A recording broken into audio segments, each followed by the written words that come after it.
Rango is. A hero who has yet to enter his own story. No. Rango is. The much anticipated hero returning to rescue his emotionally unstable maiden.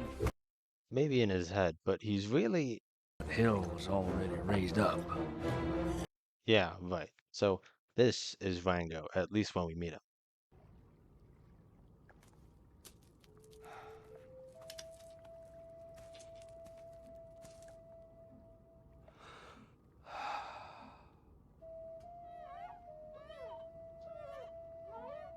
Trapped in a cage, but he could be anyone, and the movie lets you know as much. I could be the sea captain returning from a mighty voyage. Rogue anthropologist battling pythons down in the Congo. Greatest lover the world has ever known.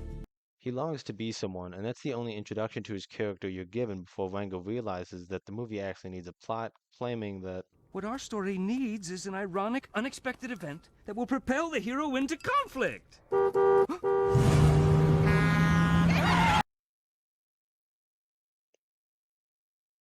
Rango is a computer-animated comedy movie about a sheltered chameleon being exposed to the wild, wild west.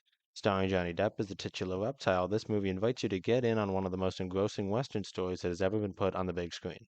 Utilizing an incredible combination of sound, visuals, editing, and pure talent, this movie has so much to show off that I'll be taking a look at under the lens of film analysis, based on a couple principles. More specifically, I'll be looking at the opening of the movie and the introduction to the troubled Rango, as I believe it is an incredibly well-crafted and dense scene that perfectly sets up the rest of the movie. Disregarding the mariachi owls, let's look at Rango's first scene. Ma. Fma! Fma! Crunchy, creamy, cookie, candy, cupcake. Okay, everybody, let's take it from the top. As he does his vocal warm-ups, an orchestra subtly plays in the background, almost as if to signify a performance is about to begin. And that it does. The stage is set. The night moist with apprehension. Alone in her chamber, the princess prepares to take her own life. While Rango sets the scene as a diegetic narrator, non-diegetic music sets the tone alongside him. Hark! Who goes there? 'Tis I, the much-anticipated hero. Introducing himself with triumphant horns, Rango presents himself the proud hero of his one-man show. Who else is better qualified to bask in the adulation of his numerous companions? It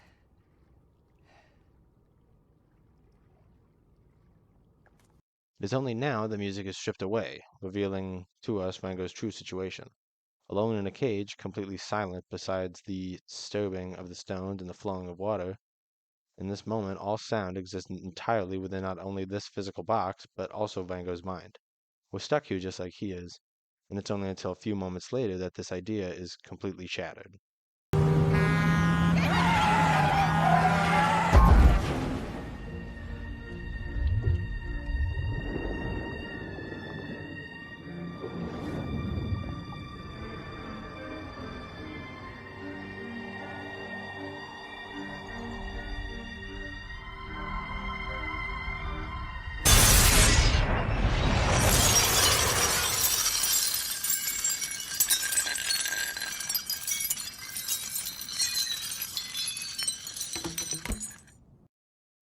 Now, if you missed it, rewatch that scene, and this time really listen to it. Better yet, close your eyes, listen, and see if you can imagine the scene over again.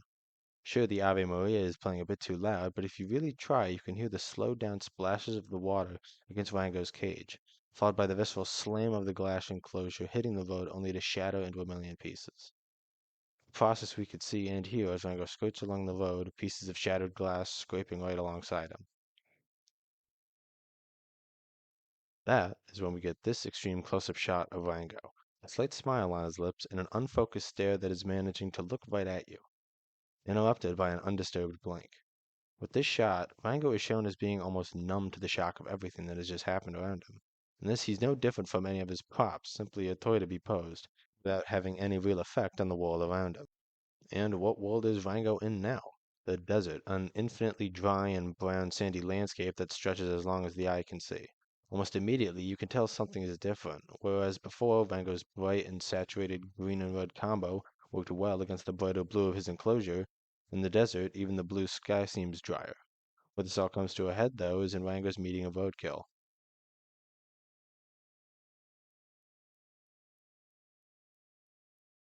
Possibly his first living friend, but someone whose color palette is much different than our nervous hero. While Rango is oriented on the right side of the screen, we see how much of the frame is taken up by Roadkill's grays, browns, and light pinks. The lighting of this scene only improves this feeling. Watching the light of the beating sun move around these characters not only makes the setting feel more real, but it also helps to further emphasize the extreme heat and lack of moisture in the desert, a theme that will come in later in the movie's story.